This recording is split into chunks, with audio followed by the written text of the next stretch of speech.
So I'll tell you right off the bat, the one thing Mackinaw is different is that there is no wheel. You know, we do not have a rudder.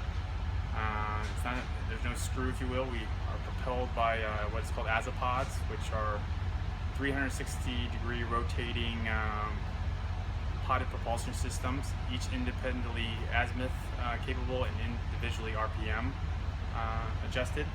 You can either drive it manually, if you so choose.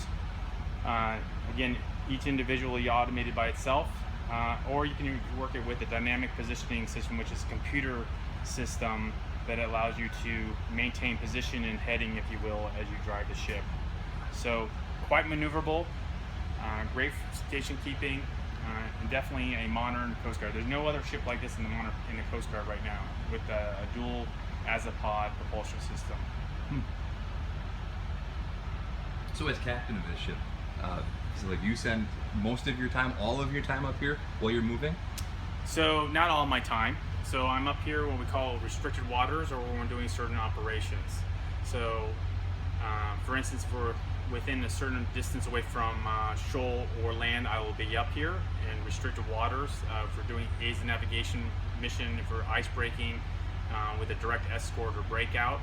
Those type of missions, I'm definitely up on the bridge. But for normal steaming watches, I tend to go down below, right? And then you have a deck watch officer who is manning the bridge. Did you say this crew can hold or does hold at times up to 57? Is that what you're commanding? Yes, we're billeted for 57 personnel, right? How many are sitting in here? I see chairs for 5, 6, 7, 8. How many are typically in here when you guys are moving? So the chairs are only reserved for the captain. Okay. So you get all these chairs. I get all these chairs. Hey. So it is tradition and I guess you could say operational protocol that only the captain gets to sit down on the bridge. Wow. So this is a unique ship because usually the captain, there is only one captain chair. These two ships, it's a ship that is designed by Sweden. Okay. And I guess the navigators would be able to sit down in their ship design. So these were put here because there was a certain design from a different country, if you will. But Coast Guard and Navy protocols, the deck watch officer and bridge personnel do not sit while on watch. Okay. Underway watches, right? So. Duplicacy or all separate controls? Now everything is redundant here. Some different functionalities, but it's all integrated. So for instance, if you designate a contact on the radar, it goes on your electronic charted positioning system. And so you will see that if you designate a radar contact, it goes on your actual electronic navigation equipment. So that obviously adds to the safety of the navigation. DGPS, so we know exactly where we are at all times, which is fascinating in and of itself. Yeah. And then you have automatic identification system with AIS, which, so when you have a big ship, you can actually see the name of that cutter or that ship coming down. Right? We're looking out the window here, and yes, there are a lot of young men and women that are working. Yes. What are you loading up for? And I always thought that Mobile Bay did a lot of the buoy setting. We're an ice rink and buoy tender like Mobile Bay is. Okay. And so during the spring, we put the buoys, the lighted buoys, back in, and we position check all the other buoys that don't have lighted aids that are assigned to ourselves. And then in the fall, we take them out, obviously, for the winter. And in the winter, we break ice. So we came here to Sturgeon Bay because, unfortunately, Mobile Bay has suffered a crane casualty that's going to take her out for a couple weeks. And so these buoys are we have what's called lightless dates. This is the designated date that we like to have the buoys in by a certain time frame, depending on the criticality of the waterway. And because some of these buoys are critical in the Green Bay waterway area, we've decided to come here, load some of their buoys, about 13, and we'll position it for them because right now they're not capable of doing it. So.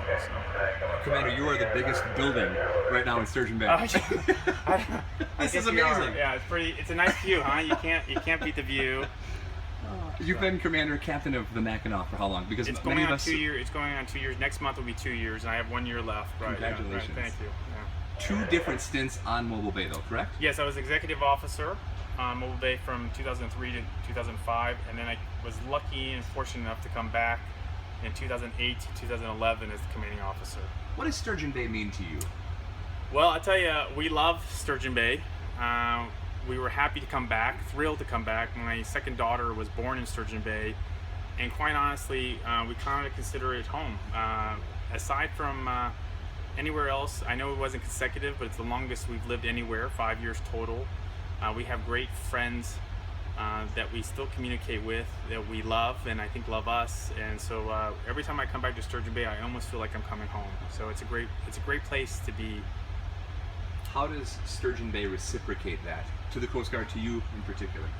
You know, I was saying to you earlier, I mean, Sturgeon Bay is a unique place because it's a small town. However, it has three separate Coast Guard units here that is a microcosm of what the Coast Guard does. You have the Marine Safety Detachment, you have a small boat station, and then you have a cutter.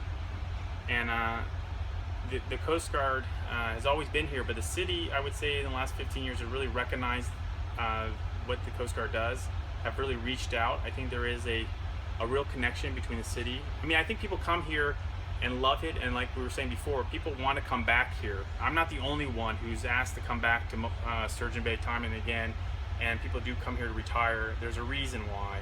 It's a beautiful, loving community that has a lot to offer, and so we feel very fortunate, my family and I, that we were stationed here. In fact, we've been visiting here. We visited last summer and the summer before, and I suspect we'll be coming again and again. So it's been a great place. So. Wonderful.